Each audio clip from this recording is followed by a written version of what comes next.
Everybody understands a balance sheet, profit and loss. It's all organized in the same way. Financial reporting as a basis for decision making really, really works these days. That's the place we need to get to with sustainability information as well. From PwC's management publication, Strategy and Business, this is Take on Tomorrow, the podcast that brings together experts from around the globe to figure out what business could and should be doing to tackle some of the biggest issues facing the world. I'm Lizzie O'Leary, a journalist in New York. And I'm Aisha Hazarika, columnist and former senior political advisor based in London. This week, we're talking about corporate reporting. Now, before you say, how does that impact me? We want to tell you it does matter, and not just if you're an accountant or investor. Reporting on an ever-increasing range of topics isn't just a requirement for companies, it's a driver for real change. From better understanding how a company creates value for its shareholders to its impact on the environment and action on social inequality and diversity. And if companies don't take action, there could be a price to pay. Reporting isn't just an output, it's an input that informs decision-making and the crafting of strategy. Today, we're talking about what's been done to make sure stakeholders, from investors to employees to customers to policymakers, have the information they need because change is coming. In a moment, we'll listen to a panel discussion recorded live on stage at the World Economic Forum's 2022 annual meeting in Davos. It brought together some of the leaders in global efforts to improve the trustworthiness of corporate disclosures. But first, we're joined by Nadia Picard, PwC's global reporting leader. Nadia, welcome to the show. And thank you for having me. It's an exciting time to be talking about these issues. It certainly is. And we're talking about reporting today, and in particular about the changes that we're expecting in requirements. Now, I get why this matters to people whose job it is to file these reports, Nadia, but why should anyone else care?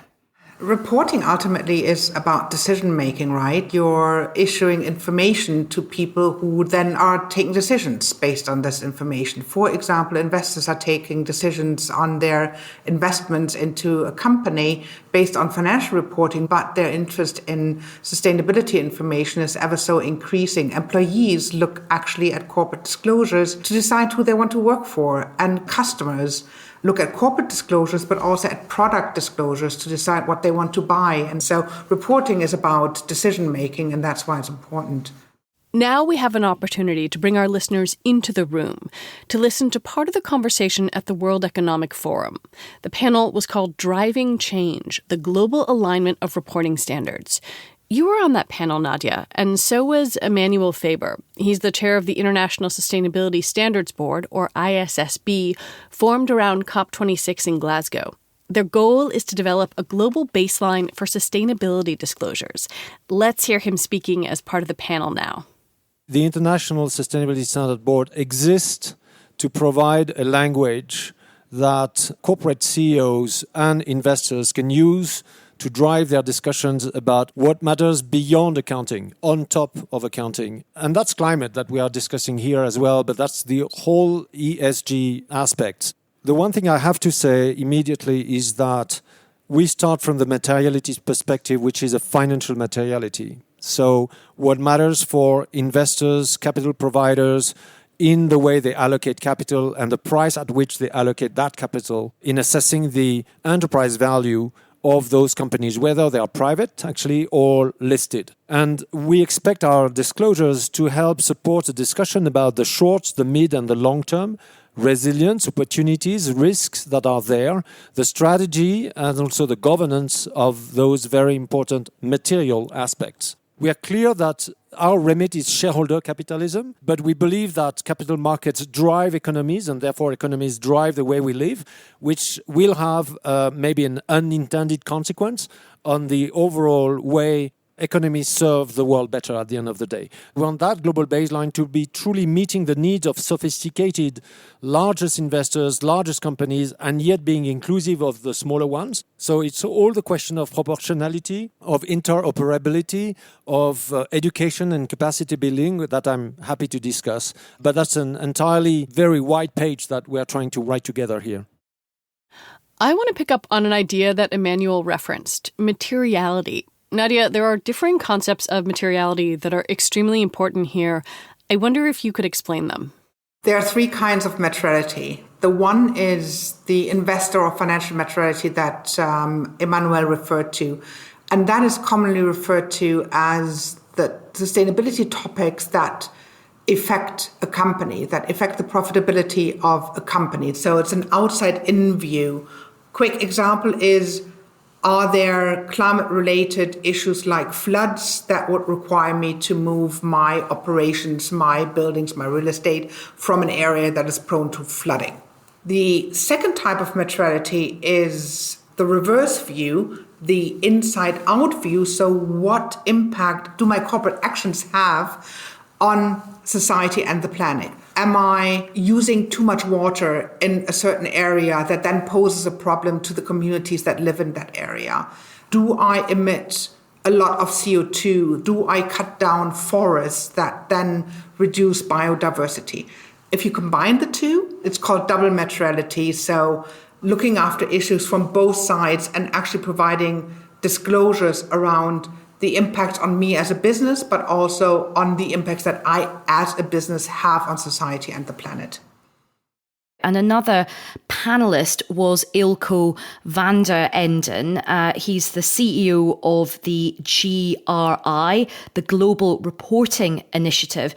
And the GRI has put forth a voluntary set of standards to allow for companies to report on a huge number of areas, from emissions to waste to labour and diversity, as you've just been discussing. And Ilko's also a former partner with PwC Netherlands. Thousands of large multinationals have signed up to using them. Here he is explaining what the GRI is all about. If you look at what our role is compared to, for example, financial reporting, we are what we call inside out. So the effects businesses have when they try to achieve their strategic objectives on the environment and on socio-economic cohesion and socio-economic topics. Whereas when it comes to value creation, it is outside in what the effects are of climate change, social disruption on the value and future cash flows of organizations. But we believe that they are, in fact, two sides of the same coin, equally important. Why? Because there is a tremendous interest in both aspects, also by investors. So it is a myth to say that investors are only interested in yields and the financial aspects and financial risk. If you also look at some of the things we currently see where large investors put pressure upon organizations to start report beyond financial topics only. So what we try to do with Emmanuel, with the ISSB, is to start to align these two topics, these two views. And I think, indeed, that what we are aiming for is a global baseline for these standards. The GRI and ISSB are working together and signed a memorandum of understanding in March of 2022. So now they're collaborating on refining standards. And Nadia, can you explain just how big the gap is that they're trying to bridge and what progress they have made? I think that memorandum of understanding is really crucial to solve the potential differences in viewpoints that we have across the globe, right? An Anglo-Saxon view, a US view, a UK view, a Central European view, Asian view, South American view. If they do a good job in really defining how to think about it and making that practicable for preparers and users, easy to understand, putting the two disclosures together and focusing on what really matters for their stakeholders, then I don't think it's that difficult to build the comprehensive global baseline, including both sides of the materiality viewpoints. One of the criticisms, Nadia, of sustainability reporting is that when we think about ESG criteria, environmental, social, and governance issues, that they're simply too disparate to develop a single set of standards. I wonder, is the idea of one set of standards just wishful thinking? No, I don't think so. What we're seeing now is obviously an environment where too many standards, too many reporting requirements, disparate. It's just too complex to handle. But we do have an opportunity here to settle on some of the most important issues. I think we're extremely close on settling down on climate disclosures. And I'm not letting go on the real possibility of aligned standards being produced, because whenever I talk to regulators, to investors, when I talk to companies, the preparers, but also organizations like the FIBC, the CEOs, they all are after this very much aligned set of disclosures. And if we switch to the other side of the system, really the investors, how can you really make sound investment decisions if you need to spend time on finding data, on interpreting disclosures? We're almost there in financial reporting, right? Everybody understands a balance sheet, profit and loss. It's all organized in the same way. On a global scale, the differences are so minimal and so well understood that financial reporting as a basis for decision making really, really works these days. That's the place we need to get to with sustainability information as well. Nadia, something I'm struck by, a lot of progress towards sustainability objectives has been the result of voluntary action by companies. Do you think this is an issue that's prominent in investors' thinking, something they're really genuinely expressing an interest in doing? Yeah, absolutely. Look, we've done a survey and we found that 79% of investors are really looking at ESG risks and opportunities as they pertain to a company. So it is at the core of what investors are looking for.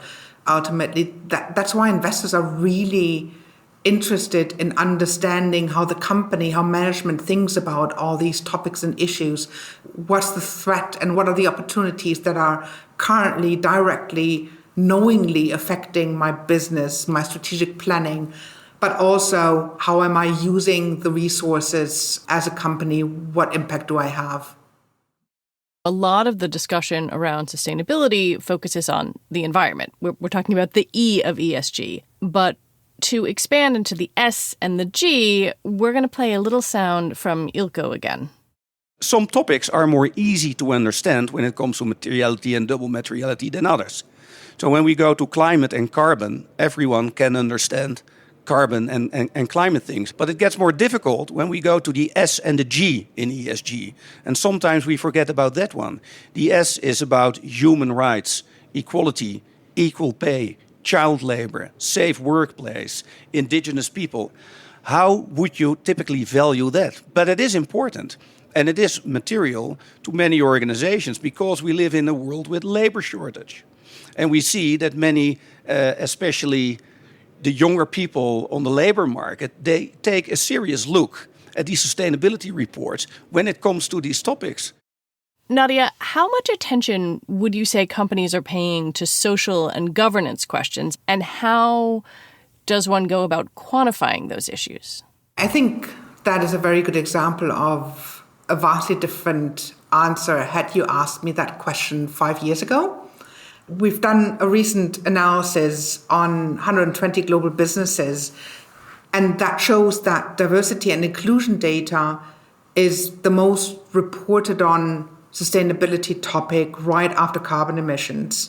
Companies don't do that normally out of the goodness of their heart, but they do that because it is a business issue for them, making sure that they are also, as a company, recognized as a good employer is absolutely crucial for companies, right? So I don't think that companies are underplaying the social side. And as the pressure on, for example, climate-related issues or other environmental issues on companies and the pressure to possibly change their business operations and change their strategies in the long term becomes more evident, they're even more challenged to explain to their very own employees what that will mean for them. How will their possible transformation affect the employee base, and what will the company do to help the currently employed employees to join them in that transition to a slightly different business? They need to explain themselves on what that means for the communities that they operate in. Now, both Emmanuel and Ilko talk about a global baseline, and I'm curious to know how different parts of the world see some of these key issues. I want to play part of an answer Emmanuel gave to a question during the panel. He's just been asked about the S part of ESG, social issues, and what the roadmap might be for improving them. A couple of things here. First of all, I think, and I'll have to make it short, but there is a good chance that the agenda can be informed by the ILO principles. Emmanuel is referring there to the International Labour Organization, a UN agency that promotes workers' rights. The ILO principles treat issues including collective bargaining, forced labour and discrimination. They've become more of a consensus now than they were even 2 years ago or 1 year ago, including by jurisdictions that you might not expect on that. It's a good starting point, I think. Second, I think that our work is going to be on that front to propose building blocks. In other words, the idea is not to come and say you have a full menu and you need to take it all. You will have à la carte, but when you choose à la carte, that's the same recipe in the kitchen. Exactly the same ingredients, the same recipe, etc., etc. And so, for instance, D&I, there is probably no reason fundamentally, if you breathe and sit back quietly for a minute, there's no reason why in the US, in Asia, and in Europe it would be different. Whether D&I is going to be material in one or the other can be a discussion. But if you choose and pick D&I, everyone is going to speak the same language. So that's the sort of the building block approach or the à la carte approach. The same would go for inclusive diversity. The same could go for workers' rights, gender, pay, equity, etc., etc. An interesting thought there, how diversity and inclusion differs from region to region. How much of a challenge is it to get countries in different parts of the world with different political systems, different laws, different values, different visions to abide by the same set of standards? We are all after comparability, right? Some of the challenge is to really define the baseline requirements. We're pretty close to that on climate, on net zero. There's general overall agreement that this is the North Star and companies should be reporting against their progress towards that goal. Forced labor is, I think, another topic that is quite easy to agree upon. So the baseline needs to be something that is really commonly understood.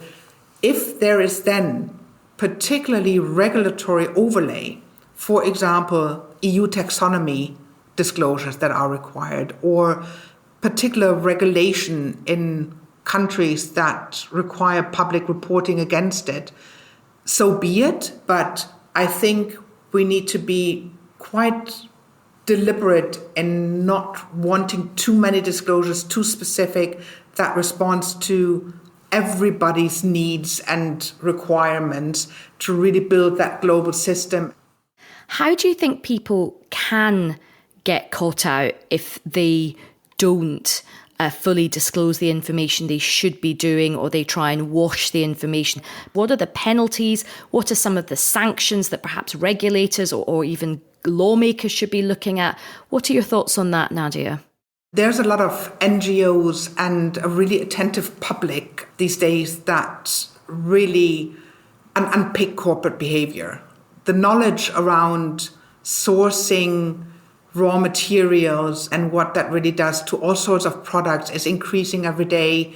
The biggest risk, in my view, besides doing something that is unlawful, right? The bigger risk is a reputational risk. The risk of being known as a company that says it's doing good, but it's actually not. That will harm your ability to recruit. That will harm your ability to sell your product, because a lot of the sustainability disclosures and issues are supply chain issues. So even if you don't sell product to your end consumer, but you sell product to other corporates that use your product in their production process, they might not want to be associated with you. Yeah. So you might lose out on the customer side, you might lose out on the employee side, and you certainly will lose out on the investor side because people don't want to invest into a company that is not straightforward and that says it does good but doesn't. So that system of de facto sanctions is becoming more and more built out and obvious. I wonder how you think about the urgency of how all of this unfolds. How quickly you think that a broader set of guidelines need to come into play to, I guess, put a firmer or more maybe credible stamp on company reporting? So implementing a new set of reporting standards might take not weeks, not months, but years for companies, right? The most imminent set of requirements that are known right now is, on the one hand, the SEC proposed rules around climate reporting with possible implementation already for 2023. In Europe, we know that the CSRD, which is now agreed upon in an elaborate political process, requires companies to report on 2024 in 2025. That is very imminent when it comes to corporate reporting. As companies are struggling with issues in the supply chain due to the pandemic, a war that is going on in Europe, the attention they can put on implementing a very pervasive set of reporting requirements is really challenged. I think we're very close to a quite elaborate, pervasive system of disclosures, but to see it fully implemented, that might take another 2, 3, 4 years. And let's not forget that the ISSB standards are not mandatorily applicable for anybody once they're finalized. They still need to be adopted by regulators and territories. So that, again, might lead to a bit of a delay in implementation of a full global system of comparable sustainability disclosures. What would you see as a marker of real progress? A marker of real progress will be the implementation of the CSRD and pervasive climate-related disclosures around the globe.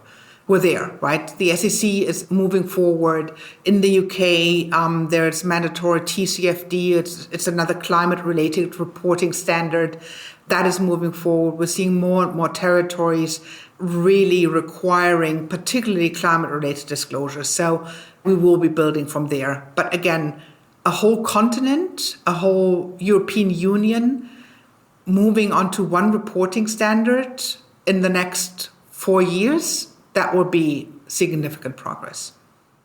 Nadia, thank you so much for walking us through this topic and sharing your expertise and the complexity of it all with us. You're very welcome. Thank you for having me.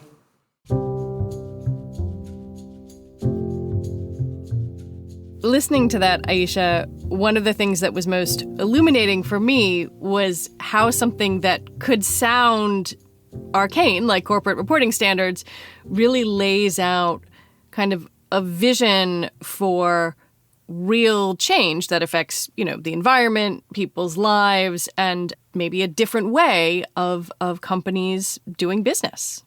Yeah, and I think if we're in a world now where we do care about stakeholder capitalism, this is absolutely critical to those stakeholders, and they need clarity, they need certainty, they need confidence, and they need transparency. And it is interesting that from her perspective, this is something which, if companies don't get involved with, there will be a cost, certainly a reputation cost. And this is something that investors really care about as well. So I found it fascinating. You are absolutely right, Aisha. That's it for this episode. Join us next week when we'll be asking, what's the point of stakeholder capitalism? So that PR-led strategy where it's just talk and there's no action, really you're getting all the downsides of the culture war and none of the upsides of actually making your business better. Take On Tomorrow is brought to you by PwC Strategy and Business. PwC refers to the PwC network and or one or more of its member firms, each of which is a separate legal entity.